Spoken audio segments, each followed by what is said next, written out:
जो भी एसेसर है एसएसबी में,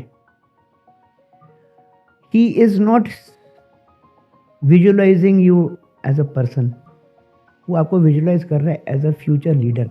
ओह कि अगर ये बंदे को मैं सिलेक्ट करता हूँ या लेडी को सिलेक्ट करता हूँ, जहाँ इसको ट्रुप्स को कमांड करना पड़ेगा, ये इंसान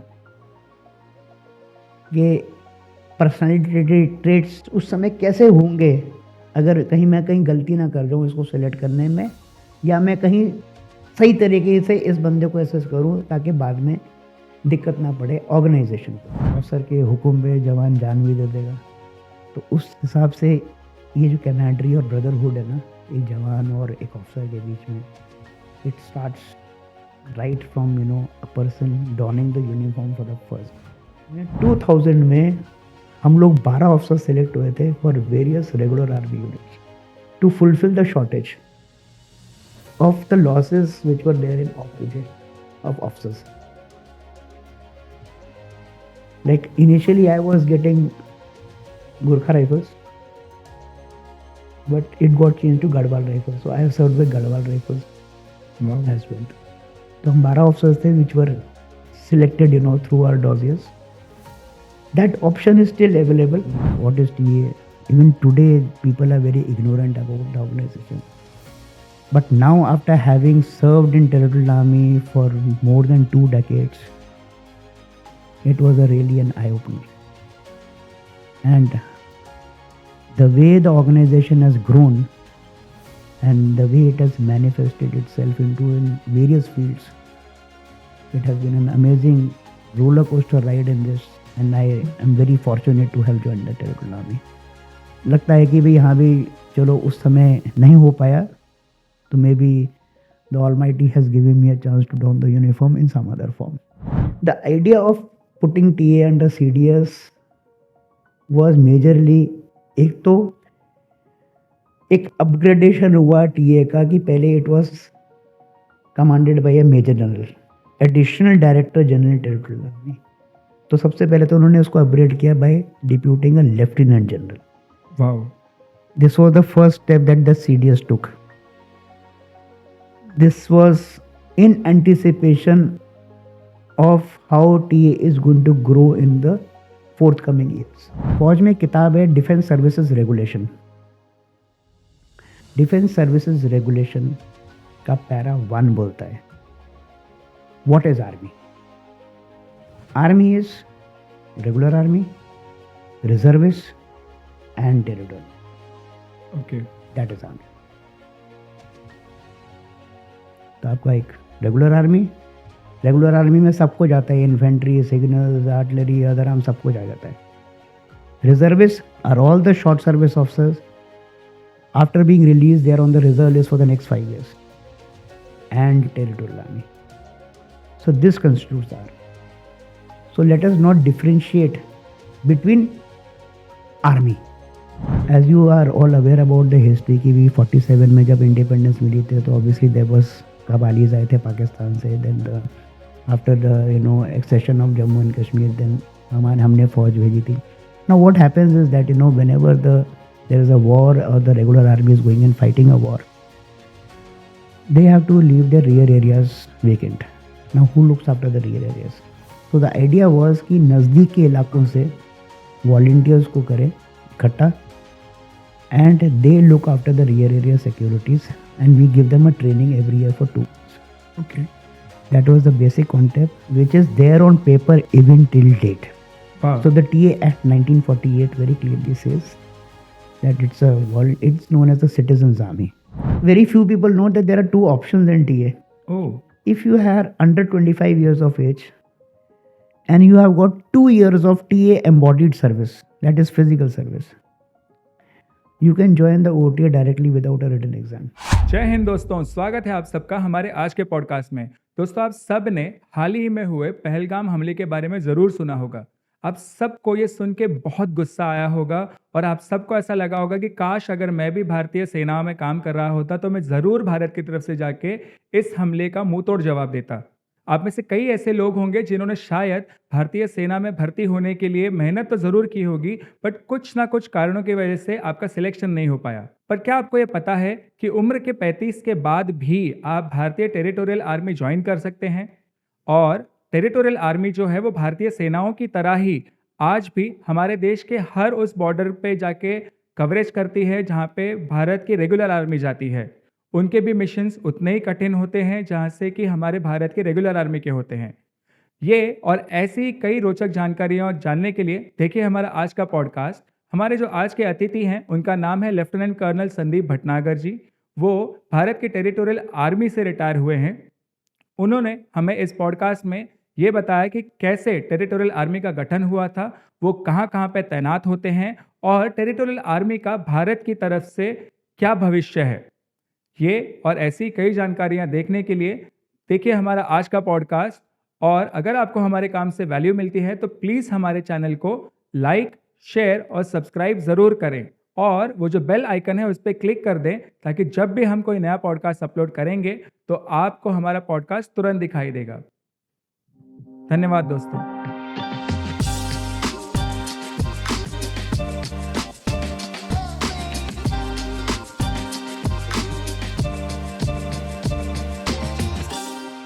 जय Hind sir.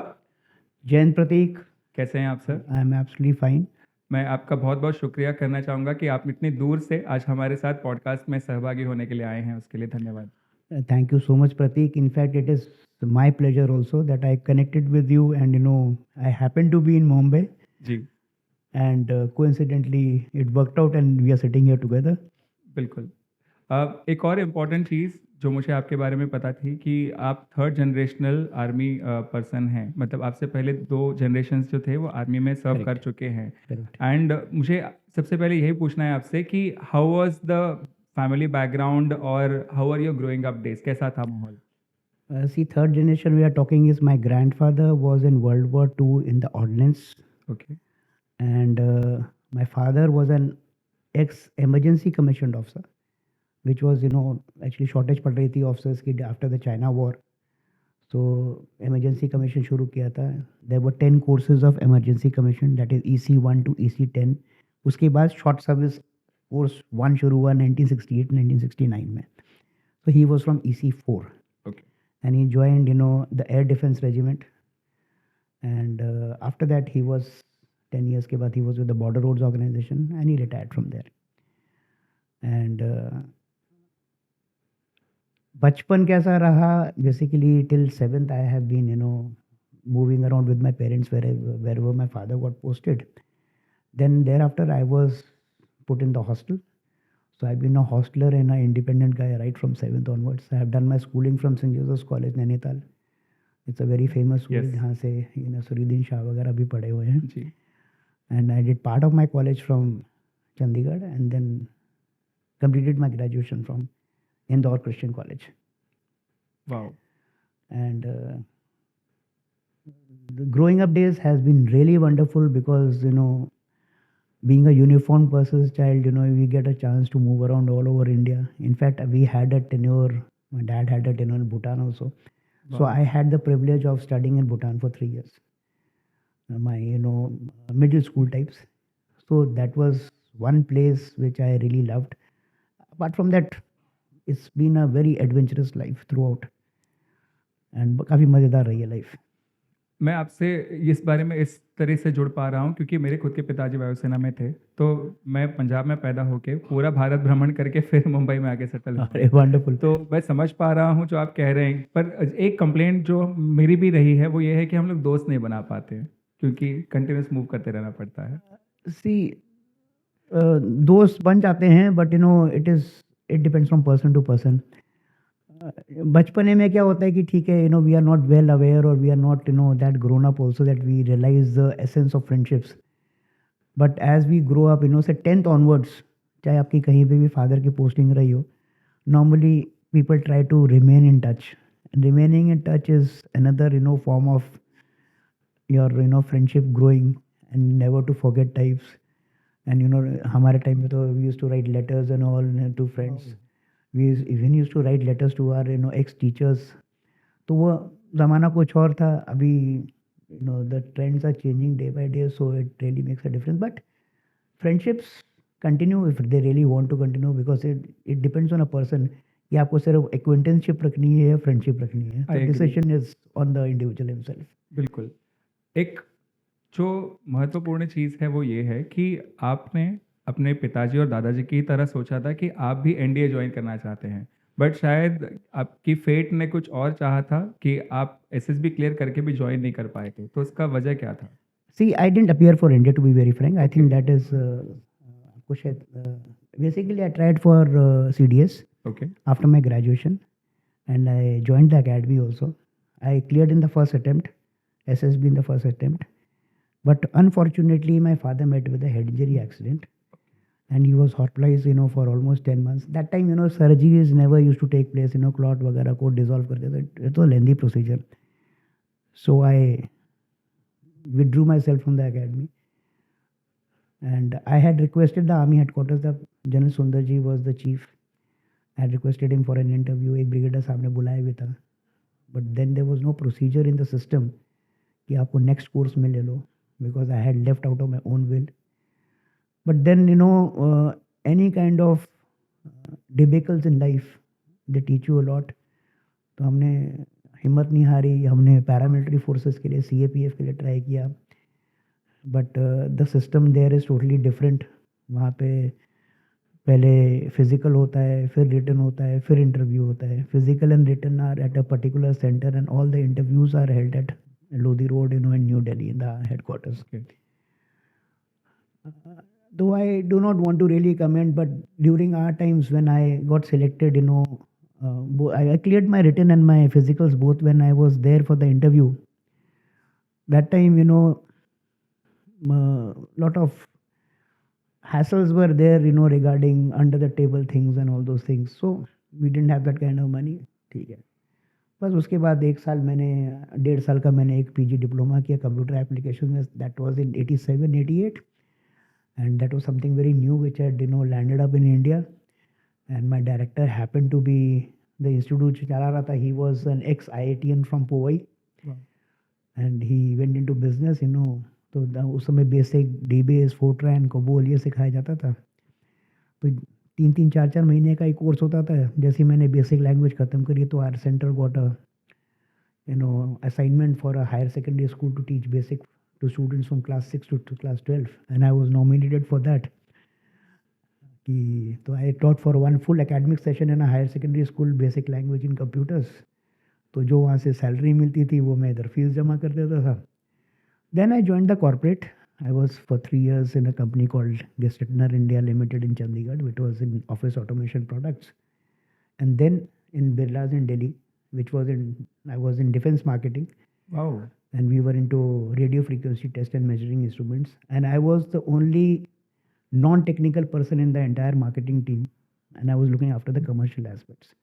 Commercial aspects in the sense that I was looking after all the quality assurance departments of Army, Navy, Air Force. I was dealing with the finance ministry, and I was dealing with the defense production and supplies, directorate. So that was my role. Then, going for to the army installations, because वहाँ पे, any kind of company which is a manufacturing unit for the defense, so it takes, minimum 8 to 10 years to complete the orders. Because जब तक defence जो है आपके prototypes को जो है क्लियर नहीं करेगी तब तक जो है। In fact I was dealing with air force and navy also, एजिस AMSC है, एडवांस अपना मेंटेनेंस जो आपका ग्रुप है एयरफोर्स का, एंड नेवल इन घाटकोपर में है, यहाँ पे मैं उधर भी आया था। तो basically we were manufacturing pilots के लिए जो पर्सनल रेस्क्यू बीकन्स हैं, which is sort of a black box के बाद उसी चीज़ को माना जाता है, what is a transceiver basically. So that was a very nice experience for 6.5 years. And in 98, see, at the back of my mind, I had a very little knowledge about TA, but 98 suddenly, I was based in Dehradun, and the TA battalion was just next near to me. Oh. And I just walked into it and I got to know, अरे यहाँ तो uniform you can don through this also.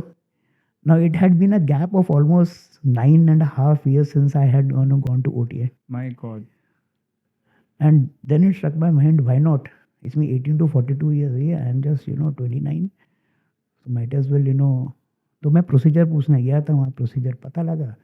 I waited for the next notification and joined TA. But जो मैं समझ पा रहा हूँ वो ये है कि भले ही आप वो 9 साल का गैप कह रहे हैं, बट आप हमेशा जितने भी सर्विंग पर्सनल्स थे उनके साथ टच में रहते थे, तो वो आपकी जो फेट है वो आपको बार बार वहाँ पे घुमा तो ज़रूर रही थी. सी अब देखो, जब 45 SS के लिए जो मैं I could not pass out from there, तो ऑब्वियसली टच में तो थे अपने फ्रेंड्स के साथ who had joined the academy, who passed out and got commission from there. And then since childhood had been in an environment of uniformed people also, and in spite of being in the corporate, एक अंदर से हर समय एक inkling रहती थी कि uniform निकल गई हाथ से. जी. Uniform can be any kind of uniform. It's not necessary कि भाई आर्मी नेवी एयरफोर्स की हो. It can be police also, it can be paramilitary forces also. But बोलते हैं ना, इट वॉज डेस्टिनी जी. to wear the uniform, say 10 years hence, which came my way and I jumped to it. Yes, I did lot of study about it, क्योंकि जैसे आज के aspirants को काफ़ी जिज्ञासा रहती है कि what is TA. Even today people are very ignorant about the organization. But now, after having served in Territorial Army for more than 2 decades, it was really an eye-opener. And the way the organization has grown and the way it has manifested itself into in various fields, it has been an amazing roller coaster ride in this, and I am very fortunate to have joined the Territorial Army.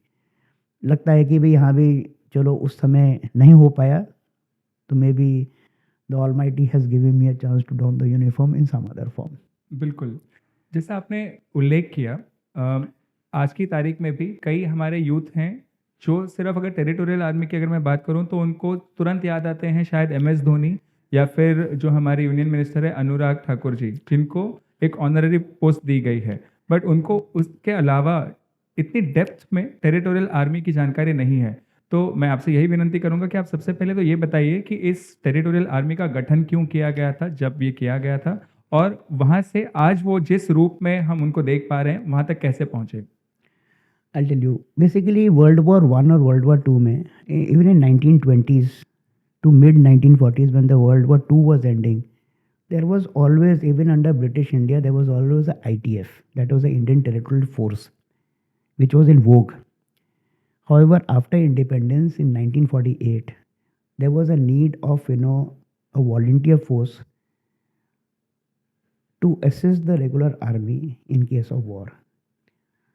As you are all aware about the history कि भी 47 में जब independence मिली थी, तो obviously there was कबालीज आए थे पाकिस्तान से. Then the after the accession of Jammu and Kashmir, then हमने फौज भेजी थी. Now what happens is that whenever there is a war और the regular army is going and fighting a war, they have to leave their rear areas vacant. Now who looks after the rear areas? So the idea was कि नज़दीक के इलाकों से volunteers को करें इकट्ठा, and they look after the rear area securities, and we give them a training every year for 2 months. Okay. That was the basic concept, which is there on paper even till date. Wow. So the TA Act 1948 very clearly says that it's known as the Citizens Army. Okay. Citizens Army, where we are getting the citizens from near. The concept is nearby areas. कि अगर आप केरला वाले बंदे को उत्तराखंड में बैठा दोगे तो it doesn't make sense, because he doesn't know the terrain. So idea was कि भाई अभी नज़दीक इलाके से जहाँ पे वो आर्मी यूनिट जिधर से गई है या आर्मी फॉर्मेशन जिधर से गई है, उसके नज़दीक के इलाकों से हम जवानों को और उनको रिक्रूट करें, और जैसी वॉर ख़त्म होती है, there should not be felt that feel कि भाई हाँ जी यार हमको सिर्फ 2 महीने के लिए बुलाया. So they are kept on rolls so that they are trained every year for 2 months, because see war is limited. आज की डेट की तरह नहीं है कि वो रशिया यूक्रेन का चल रहा है या इसराइल वगैरह का चल रहा है। Earlier it use to be limited war 15-20 days, 2 month, 3 month, ज़्यादा 4 महीना। उसके बाद जैसे ही सीज फायर हुआ, जैसे वॉर खत्म हुई, तो the regular army is back in its location. When it's back in location, the volunteers go back home. बिल्कुल। So that is why the concept is that you have to be gainfully employed. The conditions in the QR is that. So on the basis of that, the TA Act was, this thing कि भी हमारे को एक ऐसी फौज चाहिए जिसको हम ट्रेन करेंगे, एंड वो वॉल्टियर्स होंगे कि जब जब कोई नेशनल सिक्योरिटी या नेशनल एमरजेंसी आती है, तो we have this volunteers to look after the rear area securities. So this TA Act was passed, 1948 का एक्ट है, which was passed in the parliament in 1949, and the first TA battalion, Indian origin, was raised in 1949 by the first president, that is C. Rajagopalachari. Okay. And then when some battalions of the regular got converted to TA. I must inform you that there were few TA units which were actually air defense TA units also. तो उनमें फ़र्क क्या होता है exactly? See, air defense is basically they are looking after the airfields okay. for any air strike by the enemy. तो air defense guns जो हैं, they can shoot down the aeroplane. तो few of the regiments of TA in 1965 and 71 war were ADTAs, Air Defense Territorial Army. But late 1960s, all the ADTAs got converted to infantry. Okay. तो as of now जितनी मतलब अभी ADTAs है नहीं बिल्कुल भी, they are all infantry battalions. उस हिसाब से ऐसे जो है TA की हर एक बटालियन करते करते आज करीब 50 के ऊपर है. So if you look at the series of TA units, it started from 101 TA till 126 TA minus 104. There is no 104. तो 25 यूनिट DA हो गई इन्फेंट्री की. जी. Then the next series started from 150 TA to 155 TA. तो 6 unit DA हो गई. तो 25 और 6 जो है 31 इन्फेंट्री यूनिट्स हैं. देन 127 से लेके 137 तक 11 यूनिट्स है ecological units. Okay. Which are ecological units are basically for afforestation task. ओह. ठीक है. Third is there are 3 engineer TAs. They are for maintenance of line of control in Jammu and Kashmir. Okay. So that makes it 31 and 11 44 and 3 is engineer TAs, and then there are 11 home and hearth TAs. I am sorry. Home and hearth.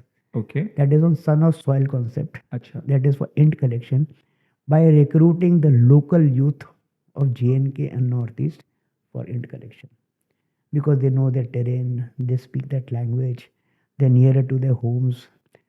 तो आप उनको ही recruit करो, because both the places Northeast and Jammu and Kashmir, they are फिलहाल भी insurgency चल रही है वहाँ पे. तो best int is human int. तो आपने जो बात की अलग अलग डिपार्टमेंट्स की with in the TA. It is not departments, regiments. The departments is there are 2 type of departments in TA, that is non-departmental TA and departmental TA. Okay. जो मैंने आपको 4 टाइप की बताई हैं, they come under non-departmental TA. Okay. इसमें eco को on paper departmental TA में consider करते हैं, but even all ecological battalions of TA they have got a hot war deployment in case of war, because इसमें सब ex serviceman भर्ती किए गए, वो रिटायर्ड. अच्छा. बिकॉज एफॉरेस्टेशन टास्क में आपको मतलब कि रोज़मर्रा वाली वॉर तो लड़नी नहीं है, आपको पेड़ पौधे लगाने हैं, आपको वहाँ का इकोसिस्टम को सही करना है. But suppose there is a war. अब these are all ex-servicemen who have retired from the forge, apart from the officers. So why to waste their experience and caliber? So every ecological battalion has got a hot war deployment. Then in case of war, they will be working as pioneers for loading and unloading of ammunition in the war zone. Because सब ex-servicemen हैं, जितने भी जवान हैं, they are experienced, they know how to fire also, they know about the ammunition also.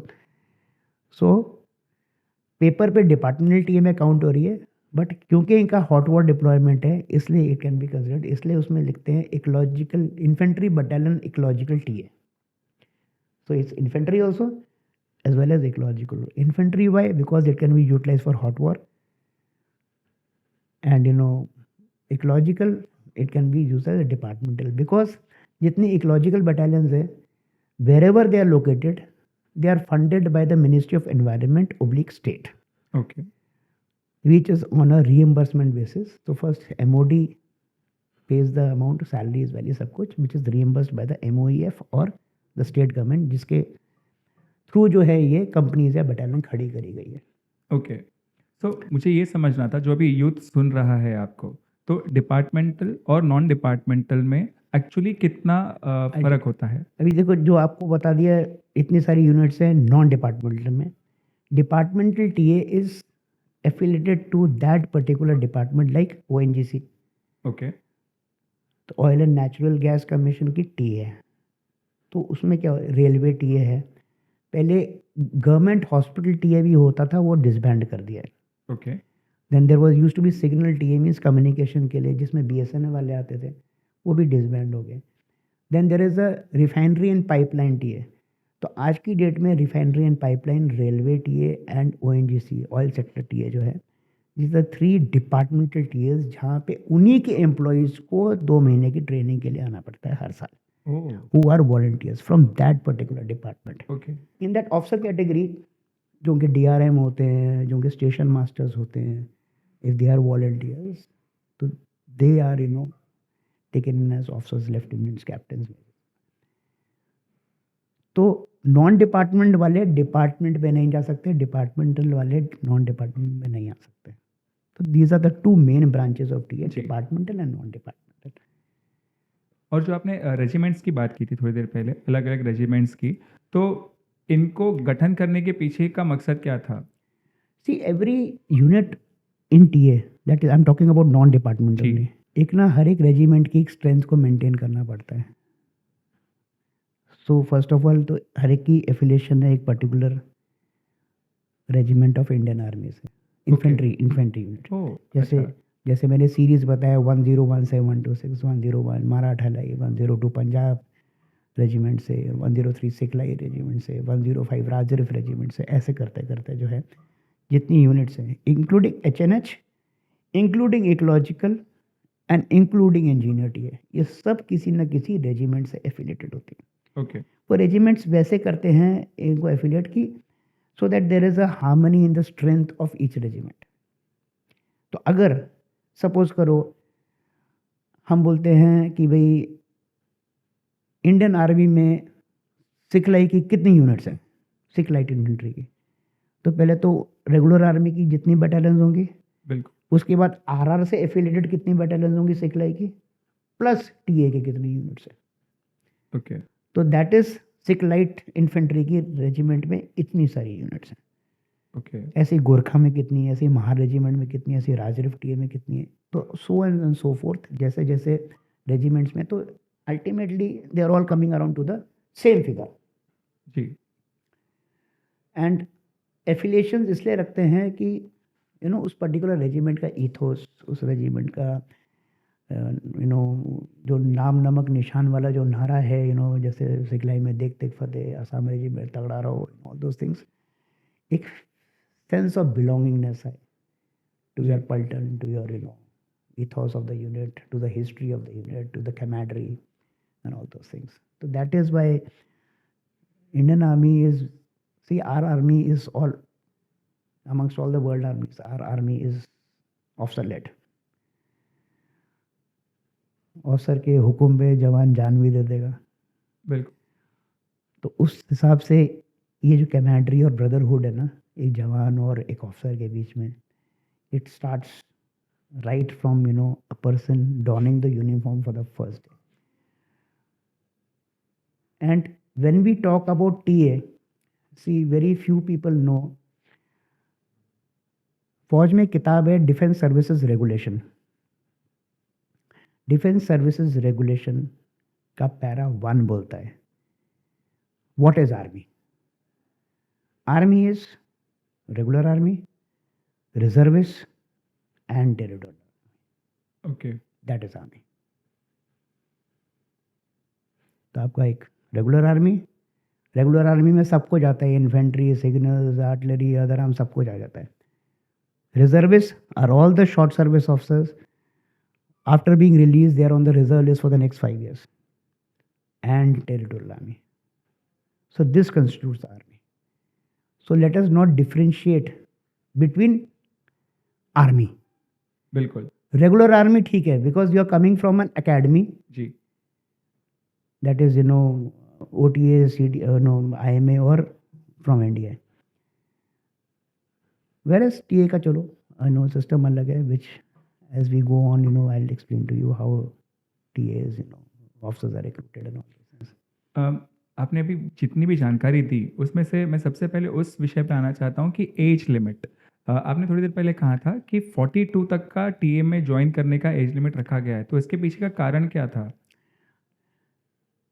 See, what is happening is that देखिए आपका regular army में maximum chances अगर कोई है 27 के बाद you don't have any chance. बिल्कुल ठीक है. टीए में 18 to 42 ईयर्स इसलिए रखा है कि suppose someone only wants to do part time job. Normally 18 में तो बहुत ही कम ज्वाइन करते हैं. 2021 में कुछ लोगों ने ज्वाइन किया है. इसमें very few people know that there are two options in TA. Oh If you are under 25 years of age and you have got 2 years of TA embodied service, that is physical service, you can join the OTA directly without a written exam. Without a written exam. Yes. Okay Okay. Another option is if you are under 28 years and you have got 5 years of physical service with TA, you again can join OTA directly without an exam, and when you get commissioned, you will get your antecedent seniority and you will be commissioned as a captain, not as a lieutenant. Wow But then how many people join? That is being unaware. So normally क्या होता है कि जितने aspirants हैं ना वो अपने army navy air force के सब चांसेस को एग्जॉस्ट करने के बाद 3-4 साल सिविल में धक्के खाने के बाद, बट वो जज्बा अंदर से होता है ना कि काश यूनिफॉर्म मिल जाती. ये उन लोगों के लिए है 18 to 42 by this age, that is a middle age gap. जी देखो 42 के बाद क्या है कि आपका body structure and your sort of stamina also comes on a bit. The only advantage of 18 to 42 is that आपको वो मिडिल एज वाले बंदे मिल रहे हैं, not too young, not too old. But the thing is that since if you consider the age of retirement, up to a colonel he retires at the age 54. तो अगर आपने 34 से पहले टीए ज्वाइन नहीं करी तो आपको पेंशन नहीं मिलेगी. ओह अच्छा बिकॉज फिजिकल 20 ईयर्स आप कंप्लीट नहीं कर पाओगे. बिल्कुल फिर बीच में there are chances of disembodiment also, जी बिकॉज टीए में क्या है, still on papers a volunteer force, बिल्कुल. It's on requirement basis. आप एनरोल्ड तो हो but suppose your services are not required for a particular period, तो आपको बोलेंगे आप डिसएम्बॉडीमेंट पे जाओ. और suppose in case of a medical condition where you require some rest and recoup, उसमें भी बोल सकते हैं जाओ, तो that will be considered as a disembodiment period. So then how to get your pensionable service? Pensionable service के लिए clearly written 20 years of physical service. तो मैं आपसे यही विनती करूंगा कि आप जो है हमें एम्बॉडीमेंट इस विषय को, इस शब्द को थोड़ा और डीपली समझाइए. Okay. So embodiment is basically simple terms में physical service. Okay And disembodiment is your absent service, when you're sent back home to be recalled later at a particular date or on requirement basis. जी तो मतलब simple terms में अगर मतलब लोगों को समझाना हो तो it is just physical service when you are physically required to be in the unit और as part of the battalion. Disembodiment क्या होता है कि यूनिट भी डिसएम्बॉडी हो सकती है, तो उसमें क्या होता है स्ट्रेंथ रिड्यूस हो जाती है. Okay see the companies can get disembodied but headquarter never gets disembodied. अच्छा तो अगर हम बोलते हैं ना कि हाँ जी फलानी बटालियन डिसएम्बॉडी जा रही है, तो headquarter remains with the limited strength of people to अपना ऑफिस का काम चलाने के लिए, तो उसमें ड्राइवर रिड्यूस हो जाएंगे, क्लर्क्स रिड्यूस हो जाएंगे, मैन पावर रिड्यूस हो जाएगी, तो आपके फिर वही 4 ऑफिसर रह जाएंगे। हाँ जी, CO to AC, quarter master adjutant, अगर कंपनी सब डिसअमॉर्टी हो रही है तो बेसिकली क्या होता है उसमें डिसअमॉर्टीमेंट में, they are sent home till further requirement. तो जब फर्दर रिक्वायरमेंट, तो उनको एम्बॉडीमेंट लेटर जाता है, you are hereby being embodied, you are requested to kindly report to the unit so and so date. अच्छा। तो जब वो रिपोर्ट करते हैं, चाहे वो जवान हो, JCO और अफसर हो, तो उस दिन से उनका मीटर फिर चालू हो जाता है। ओके। तो जो भी आपके ब्रेक्स हैं ना, आपकी physical service in future count होती है जितने दिन आप फिजिकली प्रेजेंट रहे हैं वाइल डॉनिंग द यूनिफॉर्म। तो उसमें क्या होता है कि सपोज करो आप डिसअमॉर्टेड स्टेट में हो, that doesn't mean you are out of rules. आप एनरोल्ड थे, आप रहोगे जब तक कि आप सुपर एनुएशन एज पे नहीं पहुंच जाते। अच्छा। तो उसमें क्या होता है कि डिसएम्बॉडीमेंट में obviously you are suppose to go back to your civil profession, because when you were selected the QR was that you have to be gainfully employed. जी। तो गेनफुली एम्प्लॉयड आप वॉलंटियर की तरह आए थे, फिलहाल आपकी सर्विसेज नहीं चाहिए, तो आप अपना सिविल एम्प्लॉय करिए, जब आपकी नेक्स्ट ज़रूरत पड़ेगी तो आपको फिर बुला लिया जाएगा। तो उस हिसाब से चलता है। But over a period of time, see I tell you what used to happen before 80s और मिड 80s। क्या होता था कि भाई आपने ARA का सुना होगा, army rifle association. The TA is the second best in army rifle association, first is BSF। वो इसलिए है, रेगुलर आर्मी इज 5th। वो इसलिए है कि पहले एम्बॉडीमेंट होती थी स्पेशल कॉम्पिटिशन्स के लिए, स्पोर्ट्स कंपटीशन हो रहा है, फायरिंग कंपटीशन हो रहा है। तो अभी सपोज करो कि कोई जवान है या कोई JSO है जो कि ARA का हिस्सा बनना चाहता है, तो उसको एम्बॉडी करेंगे कि मैं नेक्स्ट कंपटीशन कब आ रहा है, अच्छा 10 महीने के बाद। तो ये फायरर्स कितने हैं, अच्छा 30 बंदे हैं बटालियन में, 30 को एम्बॉडी करो सीधे रेंज पे। अच्छा। 10 महीने आप रेंज पे रहो, एमिनेशन आपको भरपूर मिलेगा, जो आपका पर्सनल वेपन है जिस पे आप compete करना चाह रहे हो, दिन रात दिन रात दिन रात बस उसी पे फायर करो, प्रैक्टिस करो, वहीं टेंट लगेगा, वहीं खाना पीना आ जाएगा। बट पहले ये होता था कि they used to reach the finals और वहां से हार के आ जाते थे। ओ। पर्पस, अगर जीत जाएंगे तो अगले साल एम्बॉडीमेंट कैसे मिलेगी।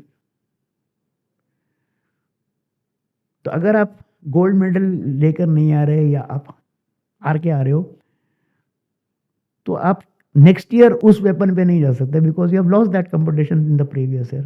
सो you have to change your weapon. So they will change their weapon, कि पहले पिस्टल में थे तो चलो अब राइफल पे आ जाते हैं, तो फिर वही 10 महीने की एम्बॉडीमेंट मिलेगी। तो ऐसे करते करते तो pension was very difficult to earn during that time. So the first battalion of TA was inducted in Kashmir okay. in 1990 or 91 when insurgency started there in 87-88.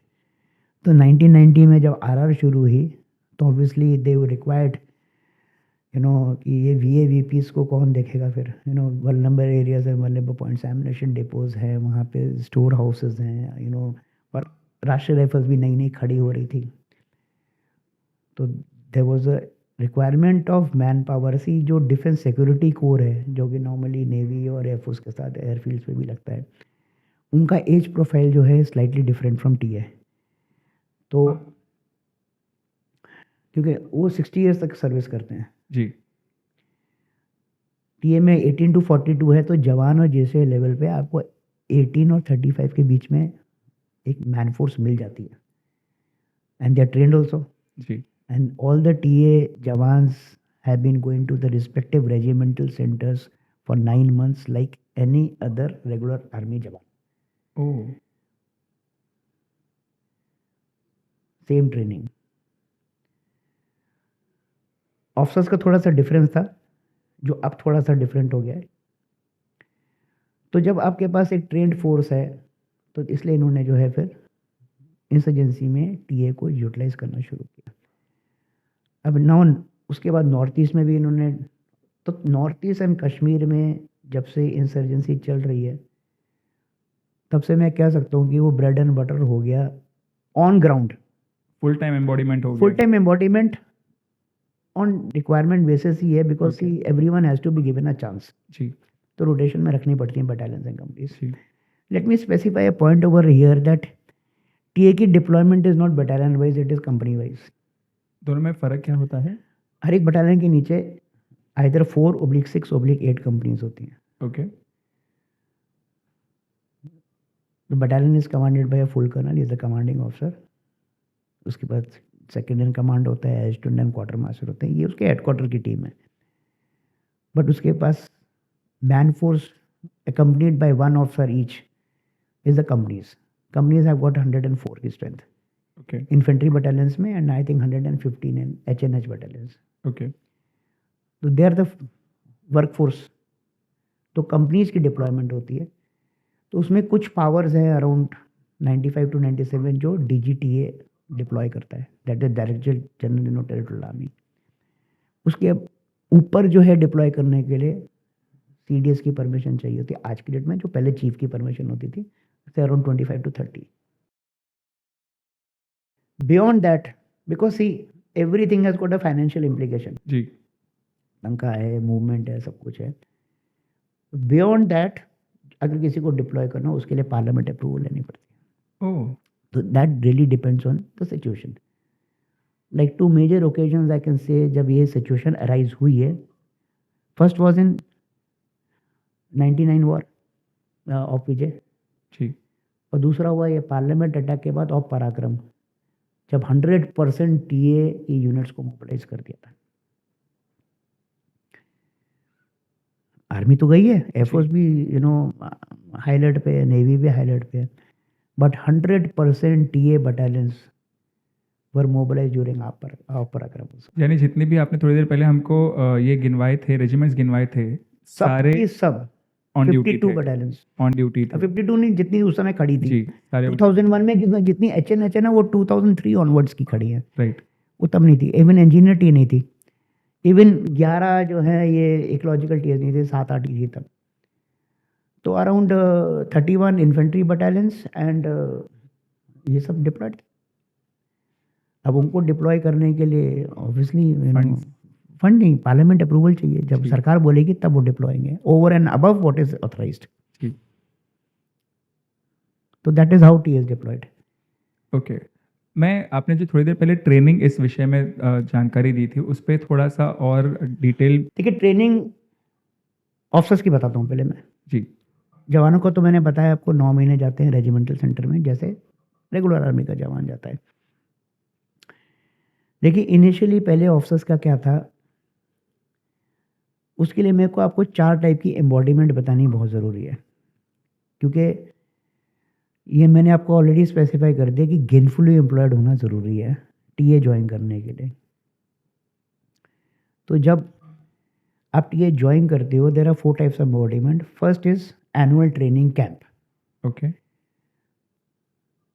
लोग जैसे बोलते हैं ना, अरे टीए तो 2 महीने की फ़ौज है, 2 महीने की फ़ौज है। तो जब वो 2 महीने की फ़ौज को बोलते हैं तो वो होता है annual training camp, which is mandatory every year, specially who are part time officers. Okay There is no exemption in that unless there are special circumstances in which उनको exemption मिलती है for the first year by the commanding officer, for the second year by the TA group commander, for the third year by the DGTA। उसके बाद अगर तब भी exemption चाहिए तो हाँ जी, ऑफिसर को अपनी कमीशन वापस करनी पड़ती है। तो क्या ये भी टीए एक्ट में स्पेसिफाई किया गया है? It's a policy, okay but under extreme circumstances, otherwise it is mandatory every year to attend your annual training camp। जो annual training camp है वो फिजिकल ईयर में, यानी अप्रैल टू मार्च एवरी ईयर में 3 स्लॉट्स में होता है। जैसे कंपनी डिसम्बर्ड है, उसको भी एम्बॉडी करते हो आप एनुअल ट्रेनिंग कैंप के लिए, तो उस हिसाब से जो ऑफिसर है उसको भी बुला लेते हैं, तो उसको 3 स्लॉट देते हैं कि हाँ भाई, तेरा सिविल प्रोफेशन, तेरे को ये 3 स्लॉट में से कौन सा तू चूज़ कर सकता है। तो ऑफिसर अपनी ऑप्शन दे देता है कि भाई मैं मई जून में आऊँगा, या मैं अगस्त सितंबर में आऊँगा, या मैं फरवरी मार्च में आऊँगा। He is given that option, but then he has to make himself available. Suppose he is not available for the first year, so he has to seek permission to take exemption. Okay जैसे मैंने बताया आपको, वो 3 ही तरीके हैं. उसके बाद नहीं तो उसको अगर 3 साल लगातार उसने अपनी एटीसी मिस कर दी तो उसकी कमीशन वापस ले ली जाएगी. ओके आपने 3 साल से ट्रेनिंग ही नहीं करी तो आगे करोगे क्या फिर? बिकॉज जब रूल में लिखा है 2 महीना आपको एनुअल ट्रेनिंग, तो this is one type of M. जी second type of embodiment is VTA, that is voluntary training attachment. Okay अगर आपका सिविल प्रोफेशन आपको कुछ और वक्त दे सकता है, आपको NOC दे देता है कि हाँ ठीक है, आपको और फर्दर ट्रेनिंग के लिए जो है 2-3 महीने चाहिए, और परमिशन मिल जाती है आपके सिविल डिपार्टमेंट से या जहाँ पे भी आप काम करते हैं, तो आपकी वैकेंसी ली जाती है. वो यूनिट लेती है वैकेंसी TA डायरेक्टरेट से कि हमको 3 महीने के लिए फलाने ऑफिसर के लिए VTA की वैकेंसी दे दो, तो आप 3 महीने VTA के अंडर एम्बॉडीड हो सकते हैं. तीसरा होता है परमानेंट स्टाफ. तो परमानेंट स्टाफ क्या होता है, जैसे हर एक यूनिट में सेकंड इन कमांड होता है, या लॉजिस्टिक्स वाला क्वार्टर मास्टर होता है, या फिर एडजुटेंट यानी दंडपाल होता है. ये स्टाफ में कंसिडर होते हैं. तो ये जो है स्टाफ किताब के हिसाब से यानी TA एक्ट के हिसाब से, it is for a period of 3 years continuous, extendable by 1 year each up to a maximum of 5 years. Okay ये आपकी पोस्टिंग रहेगी, जी जो कि अब क्योंकि ऑफिसर्स को रोटेशन में रखना पड़ता है, तो 2 से 3 साल एक ऑफिसर को मिल जाते हैं स्टाफ अपॉइंटमेंट में. तो उसमें लगातार आप सर्व करते हो 2 से 3 साल तक, तो फिजिकल सर्विस आपकी काउंट होती रहती है. तो people opt for permanent staff की भी हमको स्टाफ मिल जाए. जो लंबी दौड़ के घोड़े होते हैं ना, उनको स्टाफ चाहिए होता है. चौथा होता है रूल 33, जो है नेशनल इमरजेंसी. नेशनल इमरजेंसी में जैसे Jammu Kashmir and north east, aid to civil authority, earthquake, landslides, tsunami, whatever, that is also national emergency. तो उसमें जो है एम्बॉडीमेंट होती है, it can be for limited oblique unlimited time. Okay limited in the sense जैसे earthquake वगैरह है तो चलो 2 महीने तक, 3 महीने तक. अनलिमिटेड लाइक इंसर्जेंसी एरियाज, पता ही नहीं कब खत्म होगा, जी अनलेस आप खुद डिसएम्बॉडीमेंट मांगते हो. But you know national emergency में मिनिमम 6 महीना आपको एम्बॉडीड रहना पड़ता है, विच इज़ कंपल्सरी. इसलिए आपको नेशनल इमरजेंसी में बोला जाता है कि आप अपने डिपार्टमेंट से कम 6 महीने की NOC लेकर, बिकॉज इंसर्जेंसी एरियाज में ऑफिसर ही नहीं है तो फिर बटालियन का काम कैसे चलेगा. तो जो मैंने एक और चीज़ रिसर्च में पाई थी वो ये थी कि जो TA के ऑफिसर्स होते हैं उनकी भी SS भी हमारे रेगुलर आर्मी ऑफिसर्स की तरह ही होती है. तो पहले तो ये सेम होने का कारण क्या है, और 5 दिन क्या एग्जैक्टली होता है? इसका जवाब देने से पहले मैं आपके पुराने क्वेश्चन पे आऊँगा, ट्रेनिंग.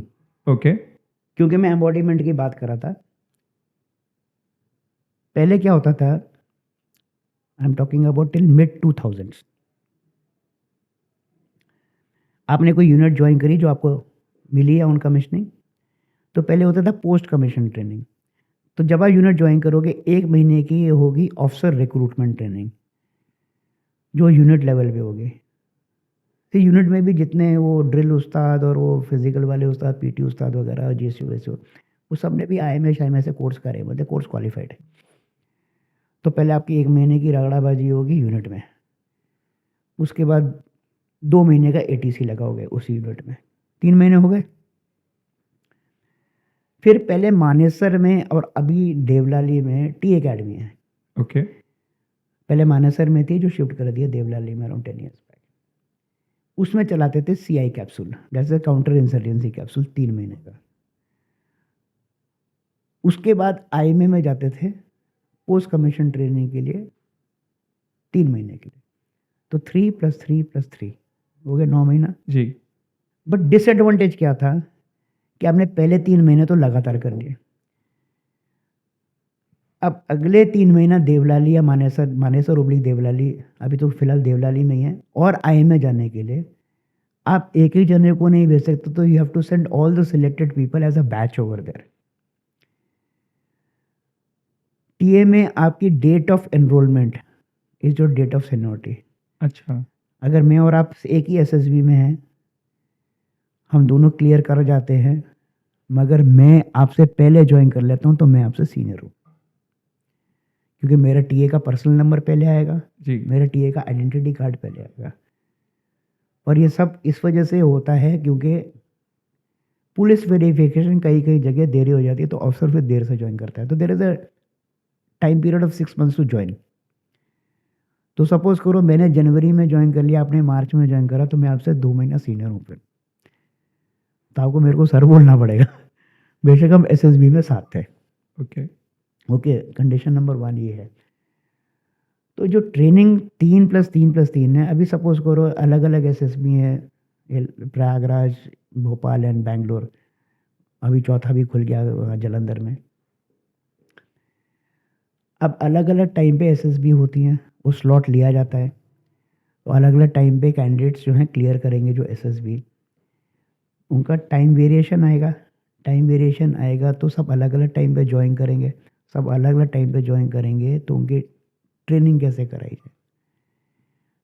यूनिट में तो करा लेंगे 3 महीना, बट जो टीए एकेडमी और आईएमए में कैसे जाए? इसलिए वहाँ कंडीशन है कि टीए की फर्स्ट 2 ईयर्स ऑफ सर्विस में आपको टीए एकेडमी और आईएमए को कंप्लीट करना है, दैट इज मैंडेटरी। ओके। तो कोई जब तक टीए एकेडमी या आईएमए तक पहुंचता है, तो किसी की 1.5 साल की नौकरी होती है, किसी 1 साल की नौकरी होती है, किसी की 3 महीने की नौकरी होती है, किसी की 6 महीने की नौकरी होती है, but they go as a batch. ये था मिड 2000 से, which was known as post commission training.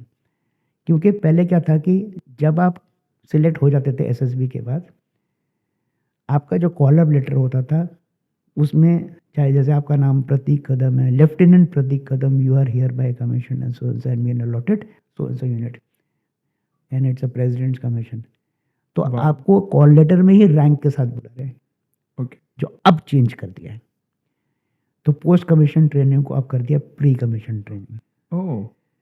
जो 23 और 24 में जो सिलेक्ट हुए हैं, उनका जो फर्स्ट 2 ईयर्स में जो करना है वो आईएमए जाएंगे, बट 24 ऑनवर्ड्स जितने लोग सिलेक्ट हो रहे हैं वो 23 वीक्स के लिए ओटीए में जाएंगे। ओके। अभी जैसे पहला बैच गया है, 1 अप्रैल को कोर्स शुरू हुआ है ओटीए में, अच्छा। बट जो 23 के सिलेक्टेड हैं वो उस क्लॉज में आते हैं कि जहाँ हमको एज अ बैच जाना पड़ेगा आईएमए, बस वो लास्ट एक बैच होगा। अच्छा। हेंस फॉर 2025 से सब लोग जाएंगे OTA Chennai for a continuous period of 23 years. अब देखिए इसमें होते हैं 2 टाइप की सिलेक्शंस भी, एक होता है जनरल सिविलियन कैंडिडेट्स, दूसरा होता है आपका x SS officers. SS officers भी लेते हैं टीए में, दोनों की एंट्री है। एसएस ऑफिसर्स को एडवांटेज ये है कि उनका एसएसबी नहीं होता, civilian, because they have already cleared their SSB before बिल्कुल। Joining the short service. Civilian candidates का एसएसबी होता है। पहले होता था 3 tier selection, first written followed by a preliminary interview board in the command headquarters, उसमें से क्रीम निकाल के उनको भेजा जाएगा एसएसबी के लिए। 2025 से शुरू हो गए 2 टीयर रिटन एग्जाम, क्योंकि ऑनलाइन कर दिया 23 दिसंबर से। दे विल, उसमें कट ऑफ जितना होगा वो लोग उसको मान के चलेंगे, सीधे एसएसबी में जाएंगे। अब आपके सवाल पे आता हूँ मैं, एसएसबी डिफरेंट। देखिए ऐसा है कि एसएसबी डिफरेंट हो ही नहीं सकता। जैसे मैंने आपको शुरू में बताया डीएसआर पैरा क्या बोलते हैं, क्या भाई what is army, that is regular army, reservist and TA. तो how can we differentiate between the officers? Okay. And as I told you also earlier in the interview was कि Indian army is officer led army. जी। OLQs तो वही चाहिए, बिल्कुल। Troops तो they are the leaders of the troops, they are the decision makers of the troops. So how can we have a different SSB? So irrespective of any branch of Indian Armed Forces, SSB is the same for everyone. Okay. जैसा SSB में होता है first day screen इन screen out, वही होगा। जो screen इन होंगे वो अगले 4 दिन और रुकेंगे। Same procedure as regular army, air force और नेवी जैसा होता है। अब आते हैं आपके एसएसबी में होता क्या है। एसएसबी में फर्स्ट डे जो लोग को कॉल लेटर मिलता है वो लोग वहाँ पहुँचते हैं, उससे एडवांस में इनको अपना एक इंडिविजुअल बायोडाटा भेजना पड़ता है जो उनके पास ऑलरेडी एडवांस में पहुँच जाता है। वहाँ जाके आपको चेस्ट नंबर मिलता है ओके। और आपको सिंडिकेट्स में बांट देता है। सिंडिकेट्स एज ए ग्रुप 10-10, 15-15 लोग। और फर्स्ट डे आपको 2 बुकलेट्स दी जाती हैं। एक बुकलेट में होते हैं around 30 to 40 questions on verbal and non verbal reasoning. दूसरी बुकलेट में होता है picture perception and description test, followed by discussion on that picture perception. Basically psychological test. It's a psychological test. तो वो बुकलेट जैसे ही खत्म होती है within the stipulated time, आपका वहाँ डिस्कशन होता है। वहीं पे जो एसएसएस हैं उनको आपके पर्सनली ट्रेट्स का कुछ अंदाज़ा हो जाता है, जिसके बेसिस पे वो लोग सिलेक्ट कर लेते हैं कि कौन अंदर जाएगा अगले 4 दिन के लिए और कौन वापस घर जाएगा। Oh it's the same across the table. Okay. Regular army, air force, navy, NTA सबके लिए सेम है ये। It's nothing different. जो लोग स्क्रीन इन हो गए उनको अगले 4 दिन बिताने हैं। 4 दिन में देयर आर वेरियस एक्टिविटीज़, जिसमें सेकेंड डे तो होता है पूरा दिन psychological test. Psychological test is divided into 4 parts. The first is again picture perception and description test, जिसमें आपको 10 स्लाइड्स दिखाते हैं और ब्लर्ड पिक्चर्स। लास्ट में स्लाइड दिखाते हैं ब्लैंक स्लाइड। ओके। वो आपको इमेजिन करके लिखनी है स्टोरी। अच्छा। इन स्टोरीज में जो है आपको आधा मिनट पर स्लाइड देखने के लिए देंगे और 4 मिनट एक स्टोरी लिखने के लिए देंगे। तो रफली that comes to around 55 minutes for the entire exercise of picture perception. Second test is your word association test. Word association test में 2 सेकंड के लिए एक वर्ड दिखाते हैं स्लाइड पे, आपको सेंटेंस लिखना है उस पर। ऐसे करते करते करीब 50, 60, 70 वर्ड्स आते रहते हैं। ओह मिस कर दिया तो मिस कर दिया, because your mind has to work faster Correct. Then your pen. Correct. लिखना क्या है आपको, एकदम इंस्टेंट आपका क्या आता है रिएक्शन वो वर्ड देखने पे। You can not use idioms and phrases और proverbs. Okay. You can not, it has to be a sentence, self constructed. जी। थर्ड टेस्ट होता है आपका सिचुएशन रिएक्शन टेस्ट। उसमें 60-70 आपको सिचुएशंस देते हैं। पहले एक सेंटेंस में डिस्क्राइब कर देंगे सीन क्या है और फिर आगे छोड़ देंगे यू विल और शी विल और he will dash dash dash. तो उस पर्टिकुलर सिचुएशन पे आपका क्या रिएक्शन होगा। The reaction could have steps, so one has to be sequential. ठीक है, आप लंबे लंबे सेंटेंस मत करो, आप कॉमा कॉमा करके कर दो। पहले मैं ये करूँगा, फिर ये करूँगा, फिर ये करूँगा, फिर ये करूँगा, बट वो सीक्वेंस करेक्ट होना चाहिए। ये नहीं कि जैसे कोई एक्सीडेंट केस है तो हाँ जी मैं आपको पुलिस को भी इन्फॉर्म करना है, आपको उठाना भी है, आपको फर्स्ट एड भी देने, उसका सीक्वेंस बिल्कुल सही होना चाहिए। अच्छा। यू कांट से कि हाँ जी लास्ट में पुलिस को बताऊंगा। It has to come somewhere in the basically presence of mind test हो रहा है। देखिए पता है बहुत लोगों को। अच्छा, फिर इसके बाद जो है पिक्चर परसेप्शन हो गया, सिचुएशन रिएक्शन हो गया, आपका वर्ड एसोसिएशन टेस्ट हो गया। लास्ट होता है SDT, that is self description test. Self description test में होता है, ये लोग पहले से प्रिपेयर करके आ सकते हैं। अच्छा। What your family thinks about you, what your teachers think about you, what your friends think about you, what your colleagues think about you, and last में what you think about yourself. तो you have to give your plus and minuses in that on every aspect. तो normally लोग पहले से prepare करके आते हैं। तो ये 4 चीज़ें जो है टेस्ट जो हो जाते हैं ना, इनका कंपाइलेशन होता है अगले 3 दिन में। ओके। क्योंकि SSS they are all trained from DIP, defence institute of psychological research. और अगले 3 में आपके जो है दिन में होते हैं GTO टास्क होती है यहाँ पे, half command task, full command task, obstacles, एक ग्रुप डिस्कशन होता है, आपको टॉपिक दिया जाता है और लेक्चरेट होता है। जब ये ग्राउंड और लेक्चरेट ग्रुप डिस्कशन चल रहा है तो बीच बीच में एक सिंडिकेट को बुला के जो प्रेसिडेंट ऑफ द इंटरव्यू होता है वो इनको पर्सनल इंटरव्यू के लिए बुलाता है, ओह हर एक कैंडिडेट को। जी। जब वो बुलाना शुरू करता है उस कैंडिडेट का डॉजियर साइकोलॉजिकल रिपोर्ट उसके सामने होती है। ओके। तो सपोज करो डॉजियर मेरे सामने रखा है, अंदर बुलाने से पहले मैं पढ़ लूँगा, ओके नेक्स्ट कैंडिडेट जो आ रहा है chest number so and so, उसका ये रिपोर्ट निकले साइकोलॉजी की, these are the personality traits which the assessors have found in this person. तो before the aspirant is called उसने पूरा देख लिया, उसने जो जो सवाल को पूछना है उसने पर्सनालिटी ट्रेट्स के बारे में, वो पढ़ के सर्कल करके दिमाग में रख के राइट साइड में रख देता है फाइल को, then he calls the candidate. तो मैं आई एम सॉरी आपको बीच में इसमें टोकना चाहूँगा। आपने जो उल्लेख किया था डे 2 की साइकोलॉजिकल एग्जाम्स का, ओके, उसमें जो लास्ट पार्ट आपने बताया था फोर्थ SDT, जी हाँ, तो उसमें कहीं ये संभावना होती है कि जो अपेयरी है वो कहीं मैनिपुलेशन कर पाए अपने आप बारे में सब कुछ गुडी गुडी बता के? आज तक कोई 100% परफेक्ट निकला ही नहीं है। I agree. तो छोटी से बड़ी खामियां तो हर एक इंसान में होती हैं, और यहाँ पे basically your personality is being checked. जी। आपका जो है डेली, देखो जैसे अगर हम बोले कि what your parents think about you, और what your friends think about you, what your colleagues, हर एक अगर आपको परफेक्ट पिक्चर ही देने लग गया तो फिर वो तो यूटोपियन हो गया, आउट ऑफ द वर्ल्ड इंसान हो गया। बिल्कुल। तो इसलिए मैनिपुलेट करना बहुत मुश्किल है।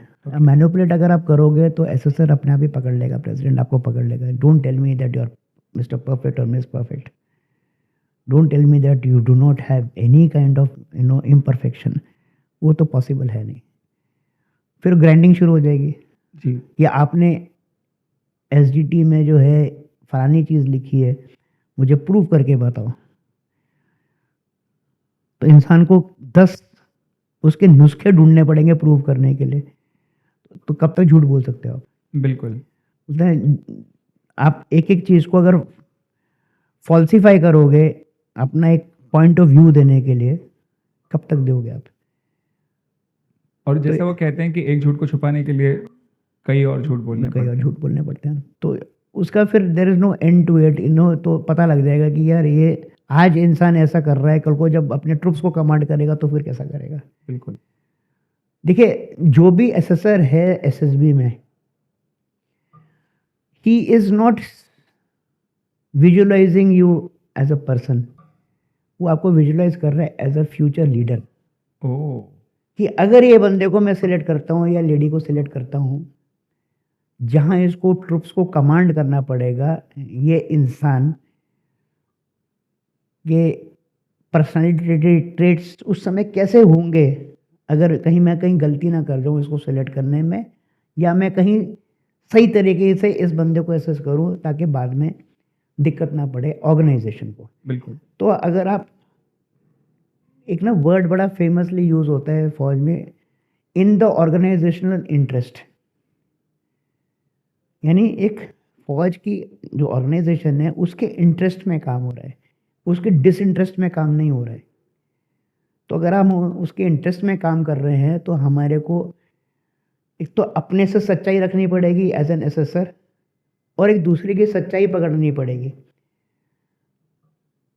कहने का मतलब ये है कि SSB में अगर आप ओवर इंटेलिजेंट पीपल, यानी जैसे बोलते हैं ना हम लोग स्कूल कॉलेजेस में कि अरे वो 90% है, वो 95% है, तो ओवर इंटेलिजेंट हो गया, जो 60% है यार ये डफर है। तो सिंपल सी बात है, फौज में they want average kind of people, लोग 60 to 80% वाले। ज़्यादा इंटेलिजेंट होएगा तो फौज को बेच खाएगा, और डफर होएगा तो फौज को लुटा देगा, करेक्ट। गिरा देगा, बैड डिसीजन हो जाएगा। तो we want average minded people जिसमें एम्पैथी भी हो, सिंपैथी भी हो, बट मॉरल करेज और स्ट्रेंथ भी हो। अगर आप में मॉरल करेज और स्ट्रेंथ ही नहीं है तो आप सबको साथ कैसे लेके चलोगे फिर? बिल्कुल। और ये मैं आपको फिर दोबारा दोहरा रहा हूँ इस चीज़ को कि इंडियन आर्मी या Indian arm forces officer led है। जवान आपको फॉलो करते हैं, जी। जवान एक परसेप्शन रखते हैं अपने ऑफिसर का। और फौज में क्या है, you can not demand a salute, you have to earn that salute. बिल्कुल। तो if you have to earn that salute, आपको उस स्टेचर पे तो पहुंचना पड़ेगा ना। उस तरीके से रहना पड़ेगा। बिल्कुल। अभी आपने बोल दिया तूने मुझे सल्यूट क्यों नहीं किया, दैट मीन्स जो डिमांडिंग हो सकता है कि भाई हाँ जी रैंक स्ट्रक्चर ऐसा है तो वो उस समय सलूट मार दे और आज ही पीछे मुड़ के आपको बुरी बात कुछ कह जाए तो उसकी मन की भावना तो आप नहीं पकड़ पाओगे ना जी कि आपको दिल से इज्जत करता है कि नहीं करता। इसलिए एक जवान और अफसर के बीच का जो रिलेशन होता है ना वो एक उसमें कोई समझौता नहीं है, उसमें एक पक्कापन एक ब्रदरहुड जो हम लोग का बडी सिस्टम है वही है कि भाई हाँ भी जवान आपका जो बडी है इन पीस एंड वॉर वो जूता पॉलिश करने के लिए वर्दी लगाने के लिए नहीं है, वो वॉर के लिए है। बिल्कुल हर एक यूनिट में बडी सिस्टम इसलिए फॉलो करना पड़ता है, बाई नेम होता है, आपके इलाके का हो, आपके दुख सुख सब जानता हो और आप भी उसके बारे में जानते हो, आपके फैमिलीज सब कुछ जानता हो, आपके मन में क्या बात है where you can discuss with each other, then in thick and thin you are together. कल को उसको गोली लगी तो ये शर्माने वाली बात ही नहीं है, भाई आपका बडी है तो क्या हो गया, आप अफसर हो, आपको उसको उठा के लाना पड़ेगा। और we don't leave our comrades dying in war, absolutely. वापस तो लाना पड़ता है, चाहे खुद को जान क्यों ना देनी पड़ जाए, there is no doubt about it. ये जो आपने बताया है ये आपसे पहले जो हमारे गेस्ट आए थे कर्नल काले जी, उन्होंने भी हमको बताया था। वो भी एक थर्ड जनरेशनल आर्मी ऑफिसर हैं और वो कहते हैं कि जब वो दूसरी बार अपनी छुट्टी पे जाने वाले थे, उनके पिताजी ने उनको लेटर में क्लियरली लिख दिया था 21 दिन का छुट्टी है, 5 दिन घर पे रहना है, बचे हुए सारे दिन अपने सबॉर्डिनेट्स के घर पे जाके रहना है। सी तभी तो आपका एक फैमिली टाइप रिलेशन बनेगा, तभी एक ब्रदरहुड कैमेंट्री आती है। जब तक मैं अपने बड़ी को अंदर बाहर से जानता नहीं तो हमारे में वो भाईचारा कैसे आएगी। बिल्कुल तो you have to know each other fully, हमारी पर्सनालिटी क्लैश नहीं होनी चाहिए कभी, हमारे को ये नहीं आना चाहिए कि वो जवान है मैं ऑफिसर हूँ। अगर जिस दिन ये बात हो जाए ना तो एक सेंस ऑफ इलेशन नहीं होना चाहिए कि मैं हाई फाई हूँ, मेरे तो स्टार और हाँ जी वो अशोक चक्र लगा हुआ है और उसके तो हाँ जी हवलदार भी नहीं लगा हुआ। इसलिए मैं बोल रहा हूँ empathy sympathy with moral courage and camaraderie and brotherhood, these are various factors of our great force, मगर इसके फौज चलेगी नहीं। बिल्कुल and that's how you make a team. अगर हर एक बड़ी सिस्टम में आपकी यूनिट में या आपकी कंपनी में स्ट्रांगली फॉलो होता है, you can not lose out और एनीथिंग। जो आपने कम्युनिटी की बात की उसमें एक और महत्वपूर्ण चीज़ जो आज घट रही है वो ये है कि हम लोग विमेन एम्पावरमेंट भी उसी तर्ज पे कर रहे हैं। जो मैं समझ पा रहा हूँ वो ये है कि पहले टीए में विमेन इंडक्टेड नहीं होते थे, बट कुछ सालों पहले वो शुरुआत हो चुकी है। तो ये चेंज ऑफ परसेप्शन क्यों और कैसे आया था? देखिए हर चीज़ में ना Prateek we have to go as per the trend. 80 से पहले तो ladies were only in the military nursing services और एएमसी आर्मी मेडिकल कोर में। 90s में आपका short service women entry scheme शुरू हुआ। पहले उन्होंने सोचा था इनिशियली हम 5 साल के लिए देखते हैं क्या रिस्पॉन्स रहता है। तो हमारी जो इंडियन आर्मी है ना इट इज़ ऑलवेज एक्सपेरिमेंटेशन करते रहना चाहिए। देखा हाँ जी first few years women entry scheme का बहुत बढ़िया चला तो उन्होंने उसको 10 साल कर दिया, 10 साल के बाद हाँ जी 14 इयर्स कर दिया। अब आज की डेट में देखो तो पेंशन लेके जा रहे हैं कि हाँ जी 20 इयर्स, सुप्रीम कोर्ट का ऑर्डर भी आ गया, सब कुछ आ गया। तो टीए पीछे क्यों रह गए? बिल्कुल 2019 में ऑर्डर आ गया, same criteria as male candidates, no gender biasness, oh 18 to 42 years, gainfully employed, graduate, फलाना ढिमकाना जो भी है, जो क्यूआर एक मेल ऑफिसर के लिए है वही फीमेल ऑफिसर के लिए होगा। बढ़िया। अब जैसे ओटीए में नॉर्मल एंट्री में फीमेल्स आर ऑल्सो गोइंग, आज तो एनडीए में भी जा रही हैं, सेकंड और third course is about to pass out. बिल्कुल तो टे पीछे क्यों रहेगी? ये भी एक यूनिफॉर्म फोर्स है। तो ऐसा तो नहीं है ना कि भाई वॉलंटियर जो है वॉलंटियर सिर्फ मेल्स में होते हैं फीमेल्स नहीं होते। बिल्कुल एंड आप बिलीव नहीं करोगे 2019 में जब पहली बार इंट्रोड्यूस किया ना female candidates, there were more female candidates than male candidates to appear for. Wow. उस समय एस्पिरेंट्स ऐसे थे मेरे बहुत जान पहचान के लिए, उस समय वो रिटन एग्जाम दूसरे टाइप का होता था, ऑनलाइन तो था नहीं।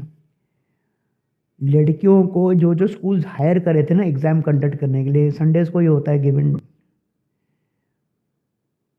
they fell short of space in the schools that the girls had to sit down on the floor and give the exams. और फिर भी उन्होंने एग्जाम दिया। फिर भी उन्होंने एग्जाम दिया। Wow. This is what it is about. But मैं पर्सनली मेरा फीलिंग है कि थोड़ी सी वैकेंसीज जो है ना इन रेशियो थोड़ी सी बढ़ानी चाहिए फीमेल्स के लिए। Okay. तो अभी फिलहाल देखिए पार्ट टाइम कॉन्सेप्ट सबको समझ में आता है, बट सपोज इसमें जो एंट्री है, जो एक्स लेडी ऑफिसर्स आ रही है एसएस, उन्होंने तो फौज की ज़िंदगी देखी हुई है तो उनके लिए आसान होता है। बट जो सिविल बैकग्राउंड से आ रही है फीमेल कैंडिडेट, उसके लिए एक अपना जुनून है। वो नहीं कि कॉलर अप करना है मेरे को दुनिया के सामने, बट हो सकता है कि भाई उसने कभी फौज ज्वाइन करने का सोचा हो ना, बट एक ऐसा ऑप्शन मिल रहा है कि कहाँ वो पार्ट टाइम ऑफिसर तो रह सकती है। बिल्कुल। तो I think it's a very welcome step. And but मेरे हिसाब से थोड़ा सा वैकेंसीज इंक्रीज करना चाहिए, क्योंकि जितनी वैकेंसीज क्रिएट होती हैं उसमें से सिर्फ 10% वीमेन को जा रहा है। ओके। 90% मेल कैंडिडेट्स को जा रहा है। और देखिए 2019 में फर्स्ट एंट्री थी, 20 में एग्ज़ाम ही नहीं हुआ, 21 में भी कोविड के चक्कर में एग्ज़ाम नहीं हुआ, 22 में रिज़ल्ट ठीक नहीं आया है फीमेल कैंडिडेट्स का, 23 में का रिज़ल्ट थोड़ा सा डिले हो गया क्योंकि 3 टायर जो मैंने आपको बताया था एग्ज़ाम को 2 टायर करना था, तो थोड़ा सा रिज़ल्ट डिले हो गया उसमें। 23 में फर्स्ट टाइम इन्होंने ऑनलाइन एग्ज़ाम कराया। और एग्ज़ाम के बारे में भी मैं बता दूं, पहले जो 3 टायर था उसमें क्या होता था कि टीए के बोर्ड ऑफ ऑफिसर्स जो है ना, without letting the candidates know, they were formed to create the question paper. हमारे टाइम में तो मैनुअली चेकिंग होती थी, जैसे मेरे को एक मेंबर बना देंगे उसमें पेपर चेकिंग में, एक टीम दूसरी हो जाएगी डॉक्यूमेंट चेकिंग में। पिछले 7-8 सालों में क्या हुआ कि किसी टीए ग्रुप कमांडर को और उसके 3-4 ऑफिसर दे दिए, वो टीम जाएगी और वो लोग क्वेश्चन पेपर बनाएगी, फिर दूसरा कोई टीए ग्रुप कमांडर आएगा, वो आंसर शीट चेक करेगा, फिर ऐसे हम लोग रिजल्ट डिक्लेयर करेंगे, फिर वो पीआईबी होगा, फिर एसएसबी होगा। अब इन्होंने क्या किया है, देखिए यूपीएससी ने लिया नहीं है अभी तक टीए के एग्जाम्स को, विच इन द फ्यूचर होने वाला है, तो they have outsourced sub agency to conduct an online test and prepare the question paper which no one knows about, it's confidential। तो 2023 दिसंबर में फर्स्ट टाइम ऑनलाइन पेपर हुआ है, okay, which is for a period of 2 hours in 4 sections, 25 marks each up to maximum of 100 marks including negative marking। Okay. And उसका result थोड़ा सा delay हो गया था क्योंकि पिछले साल इलेक्शन भी थे, तो file was pending for approval, but अब रिज़ल्ट निकल गए। अब क्योंकि वो 2023 का रिज़ल्ट है, तो जैसे इनिशियली मैंने आपको बताया था, वो वाला बैच जाएगा आईएमए में फॉर पीसीटी, बट जो 2024 में जितनी सिलेक्शंस हुई वो सब अब से जाएंगे ओटी चेन्नई में 23 वीक्स ट्रेनिंग के लिए। इसके अलावा जो आपका 2024 में कोई एग्ज़ाम नहीं हुआ है, अब 2025 में नोटिफिकेशन निकलने वाला है, एनी मंथ, नेक्स्ट मंथ और may be till June it will be out. तो इसमें इन्होंने डिसाइड करा है कि हम 2/3 सिविलियन कैंडिडेट्स को देंगे vacancies and 1/3 x SS officers को देंगे। ओके। तो दीज आर 2 डिफरेंट एंट्रीज, क्योंकि एक्स एसएस ऑफिसर्स का आर्मी सिलेक्शन बोर्ड करते हैं, जहाँ पे उनका डॉजियर उनके हेडक्वार्टर से मंगाया जाता है। They can be from army, navy और एयरफोर्स। जी। Paramilitary are not permitted okay.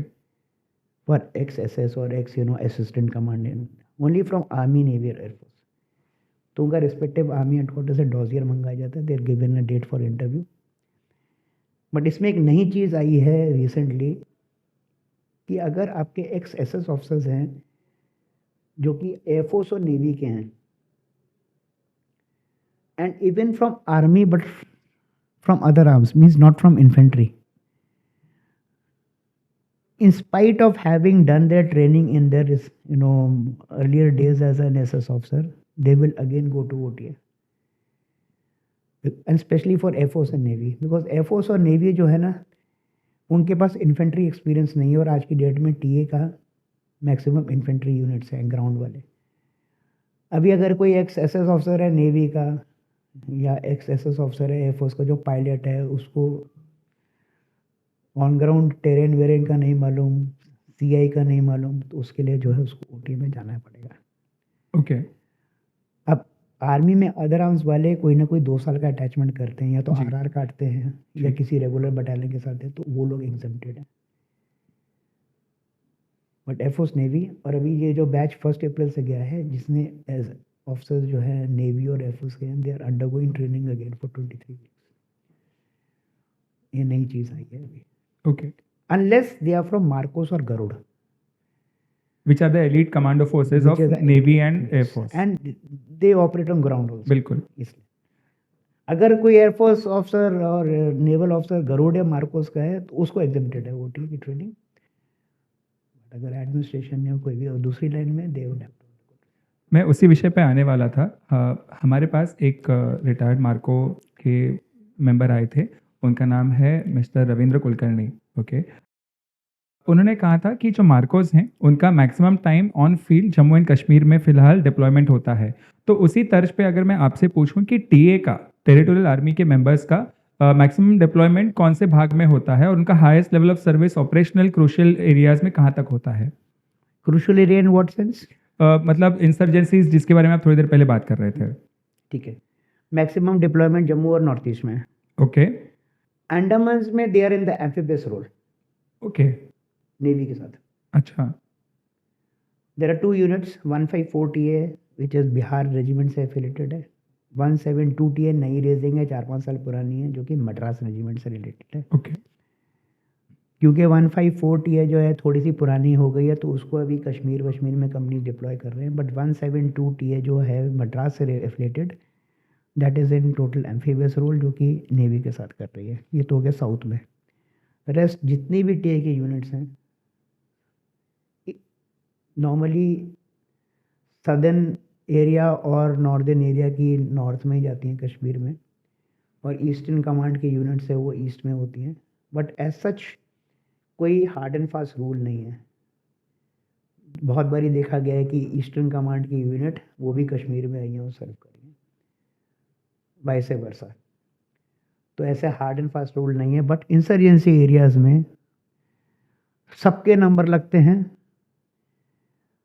अगर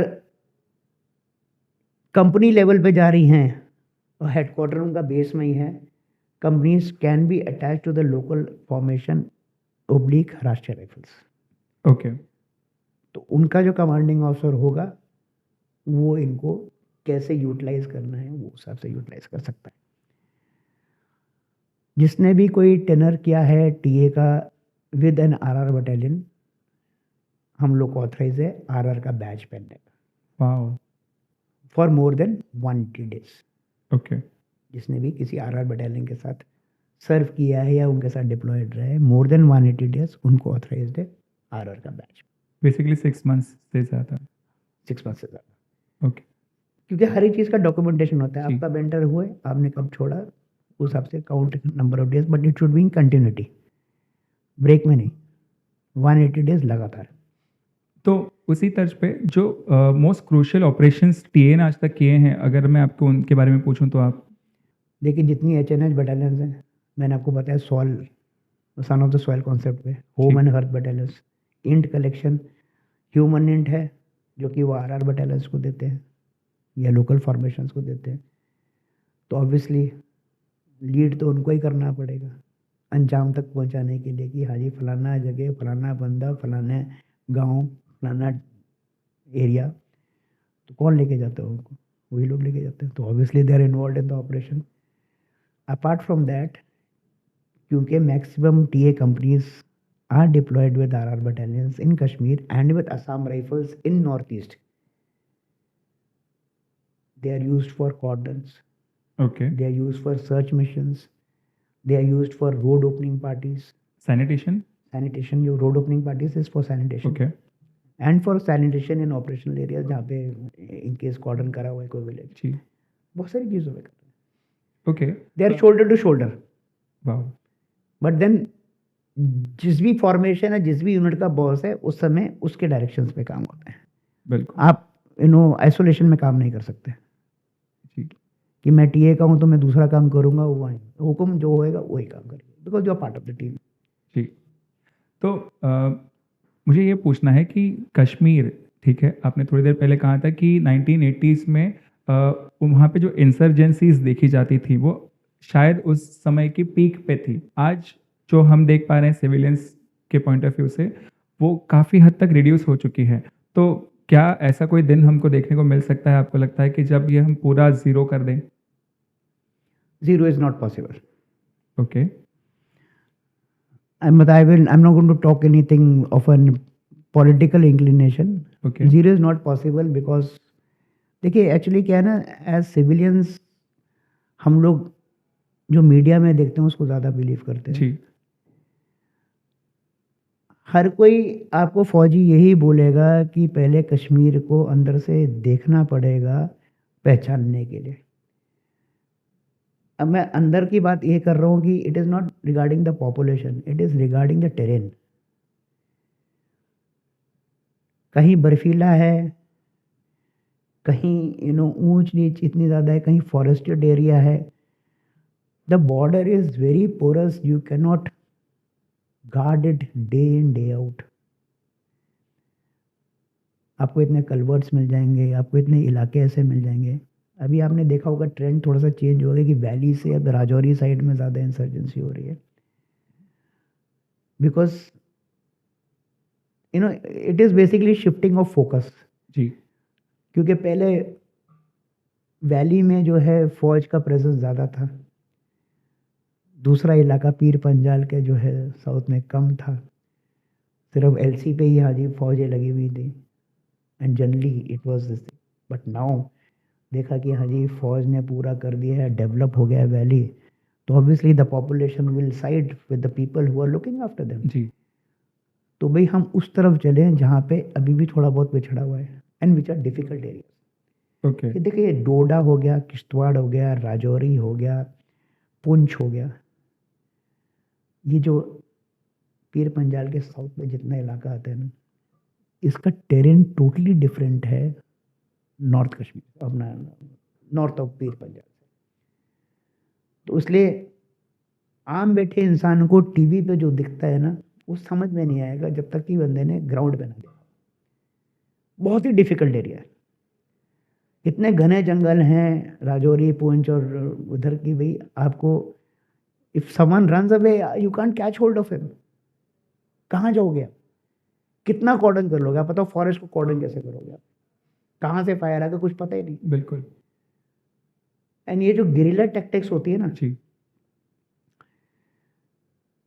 you don't know where what is going to कम।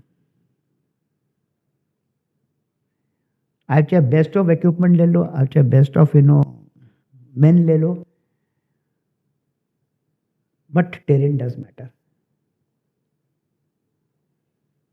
तो इसलिए we can not pin point zero हो जाएगा कि नहीं, खत्म हो जाएगा कि नहीं। जीरो करना बहुत मुश्किल है, because we have to see our adversaries around us ना, व्हाट इज देयर बिल्कुल। Mindset. Their mindset has been the same since 1947। Volatile, तो वो जब 75 साल में चेंज नहीं हुआ, तो आपको क्या लगता है कि भाई जब तक वो खुद डूब नहीं जाएंगे तब तक वो कुछ ना कुछ करते रहेंगे। ओके, सो इससे आगे बढ़ते हुए मैं इस सवाल पे आना चाहता हूँ कि आपने हमें एक एक डिटेल्स दी टीएस के बारे में, okay.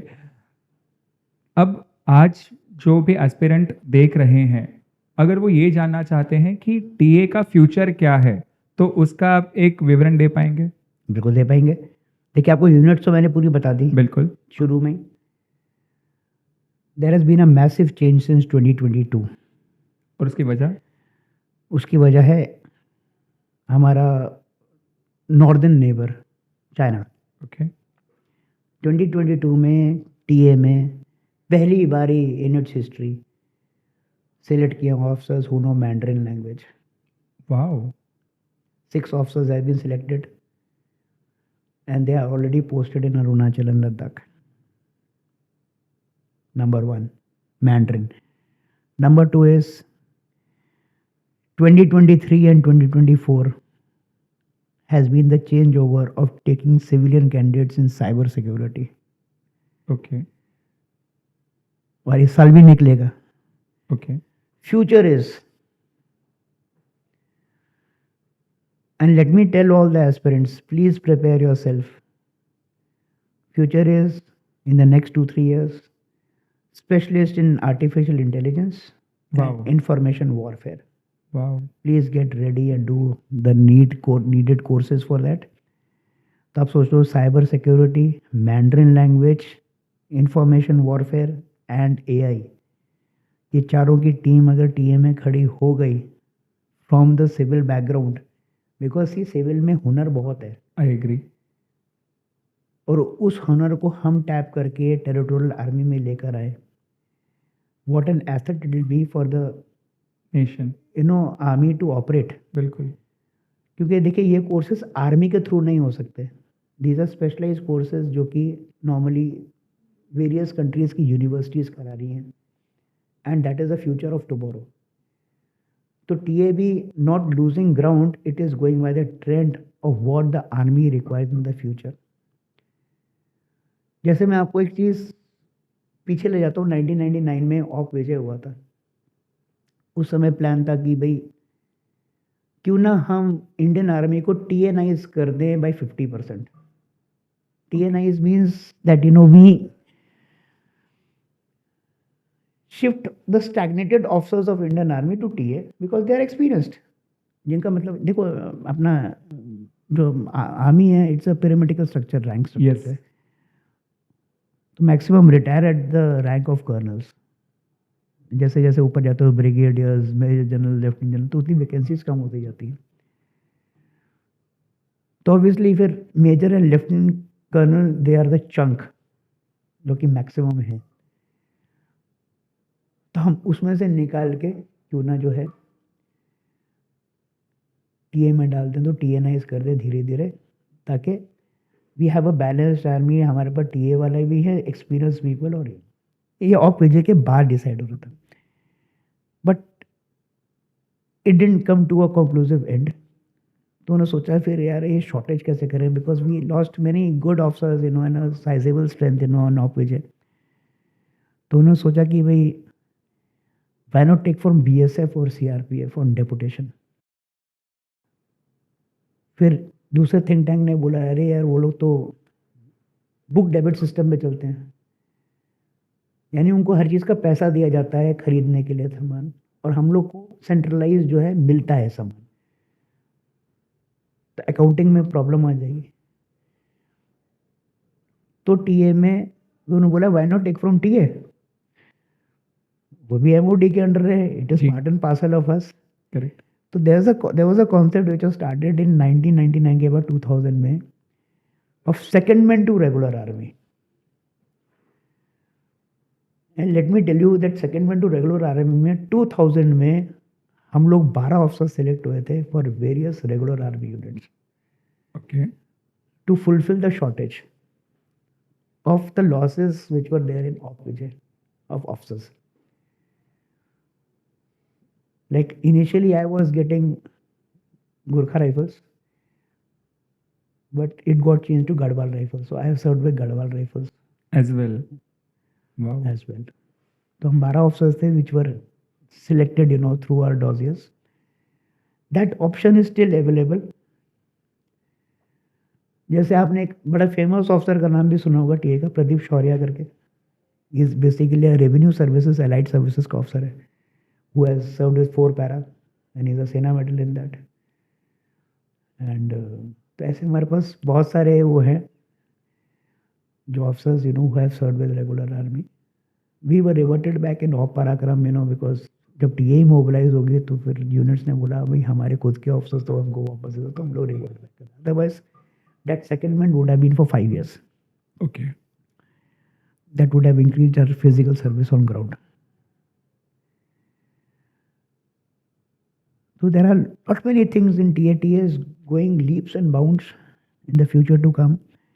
I will exhort all aspirants who unfortunately have not made it for the regular army to at least give it a try. Don't get bogged down by failures because every failure teaches you a lot. However, I will also try to advise them that the right time of joining TA would be 27 to 32 years. Because आप maximum service दे पाते हैं देश को. And try to, build up by their ethos and work culture so that they get regular embodiment. जी. देखिए embodiment उन लोगों को मिलता है जो सिंसियर होते हैं, जो डेडिकेटेड होते हैं, unless there is a need for disembodiment. अभी जैसे मेरी और आपकी बातचीत चल रही है, अगर मैंने if I am a pensioner from TA that means I was a willing horse. बिल्कुल. जहाँ मर्जी भेजना भेज दो. बिल्कुल. इसलिए मेरे मैक्सिमम टेन्योर्स कश्मीर और नॉर्थ ईस्ट के हैं. Because I never said no to any posting that I was getting. So that is why अगर आप willing हो, अगर आप sustainable हो, अगर आप if you're not too emotional about अरे मेरे को आराम से रहना है, ये करना है, because see every job requires some sort of commitment. बिल्कुल. और दूसरा एक वही लोग ज्वाइन करें जिसमें पैशन है यूनिफॉर्म का. जज्बा और पैशन नहीं है ना, फिर टाइम पास करने के लिए किसी भी ऑर्गेनाइजेशन में जगह नहीं है. और यहाँ तो मैं बोलता हूँ कि भाई टीए में you have to earn your pension with a regular army, जहाँ पे आप डायरेक्ट एंट्री स्कीम में आए हो, जहाँ 20 साल तो जरूरी है, आप उससे पहले छोड़ भी नहीं सकते. बट यहाँ आपको दोनों ऑप्शन मिल रहे हैं. आप पार्ट टाइम ऑफिसर भी हो सकते हो, आप रेगुलरली एम्बॉडीड भी हो सकते हो. क्योंकि मैं आपको बार बार ये स्ट्रेस इसलिए कर रहा हूँ, बहुत सारे एस्पिरेंट्स का मेरे को लिंक्डइन पे, इंस्टा पे, सोशल मीडिया पे सवाल था, sir is there permanent commission in TA? No, there is no permanent commission in TA. However, if you are a willing horse, you are likely to get continuous embodiment depending on how you are performing. So performance is the key word over here. बिल्कुल. And being medically fit also throughout. बिल्कुल. तो ये दो चीज़ है फिर क्या है. एक और इम्पॉर्टेंट चीज़ ये है कि कुछ समय पहले तक, जब तक सीडीएस का गठन नहीं हुआ था, उससे पहले टीए का जो मतलब आप कह सकते हैं कि रिपोर्टिंग जो था वो आर्मी हेडक्वार्टर के पास था और बाद में उनको सीडीएस के पास लाया गया. तो मैं ये जानना चाहता हूँ कि इससे ऑपरेशनल कैपेबिलिटी में एनहांसमेंट कैसे हुआ था? देखिए पहले क्या था, जो टीए है it was under the vice chief of army staff and deployment was done by director general military operations. Okay. वो उस बेसिस पे कि भाई जितने कमांड हेडक्वार्टर्स हैं वो अपनी रिक्वायरमेंट्स बोलते थे कितने उनको एडिशनल ट्रूप्स चाहिए. तो ऑब्वियसली जो है एडिशनल ट्रूप्स चाहिए आपको नॉर्थ ईस्ट और कश्मीर में, बिकॉज अदरवाइज साउथ में and rest of the country में it's more of a peace area. The idea of putting TA under CDS was majorly, एक तो एक अपग्रेडेशन हुआ टीए का कि पहले it was commanded by a major general, additional director general territorial army. तो सबसे पहले तो उन्होंने उसको अपग्रेड किया by deputing a lieutenant general. Wow. This was the first step that the CDS took. This was in anticipation of how TA is going to grow in the fourth coming years.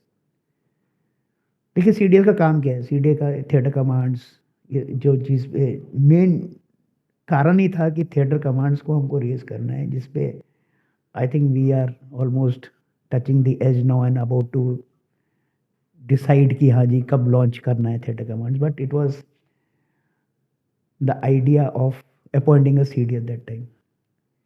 And as I have told you कि भी जब TA का वैसे भी इतना सारा role है, insurgency along with conventional war and also अभी इतना जो फ्यूचरिस्टिक टीए के बारे में मैंने आपको बताया है, तो ये सब चीज़ें आर्मी हेडक्वार्टर के अंडर नहीं, it is rightly so under directorate of military affairs. तो सीडीएस के नीचे होने से एक कोहेसिव पार्टी बनती है, एक कोहेसिव टीम बनती है, जहाँ के पास ट्राई सर्विसेज भी है, आपके पास लाइकली फ्यूचरिस्टिक थिएटर कमांड्स भी हैं, और आपके पास टेरिटोरियल आर्मी भी है to enhance your manpower oblique the caliber, which is an additional reinforcement force, for all the tri services.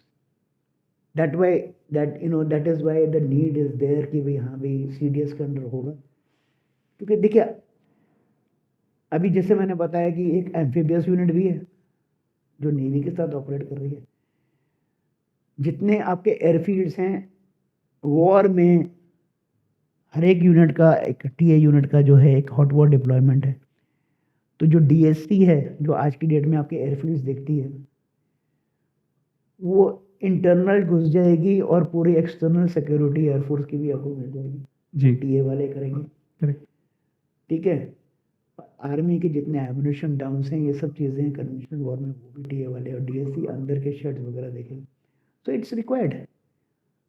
तो when at a large scale जब पूरे तीनों फोर्सेस को ज्वाइन कर रहा है, and we are important and mandatory part of the regular army, so we could be left behind, because otherwise आप army headquarter के नीचे रखोगे ना, तो जो यूटिलिटी ऑफ टीए है वो एक ना, it will B sort of curved.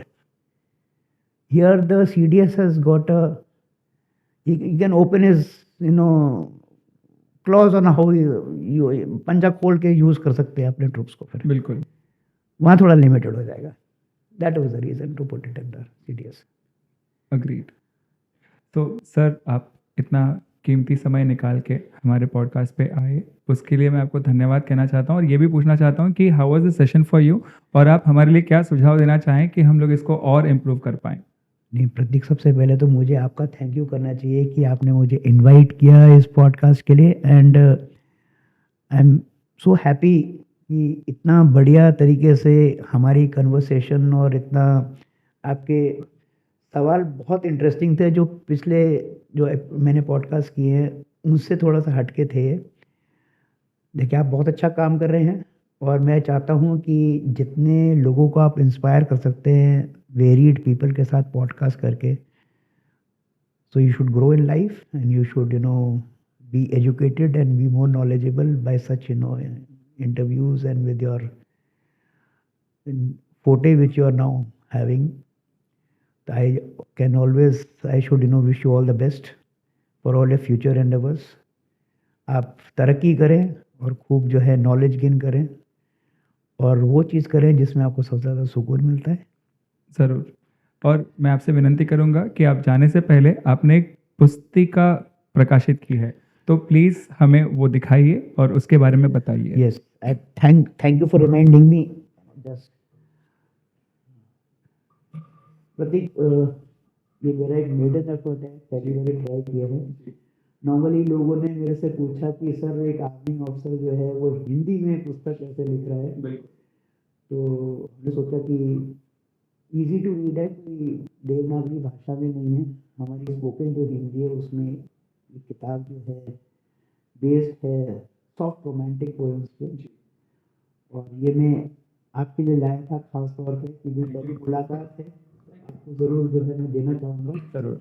And I have autographed it also, तो आप इसको ज़रूर पढ़िएगा, और मैं चाहूँगा कि आप अपने रिव्यूज़ ज़रा मेरे को पोस्ट करें ताकि हमको आगे भी कुछ लिखने का प्रोत्साहन मिले। एंड आई एम श्योर कि इसमें आपके जितने भी एक्सपीरियंस मिलिट्री डेज में थे उनसे भी कई इंस्पिरेशंस आई होंगी। एक्चुअली ये थॉट प्रोसेस है, okay, right from college till date. जी। मिलिट्री से ज़्यादा नहीं है, बट थोड़ा सा जैसे मैंने बोला कि ज़रूरी नहीं है कि भी फौजी भी इंसान ही होता है, तो उस हिसाब से एक it's about feelings and emotions basically. जैसा कि मैं देख सकता हूँ यहाँ पे आपने क्लियरली लिखा है कि ये हाल दिल है एक फौजी का और उनके दिल से Very आई हुई right. बातों का। Very right.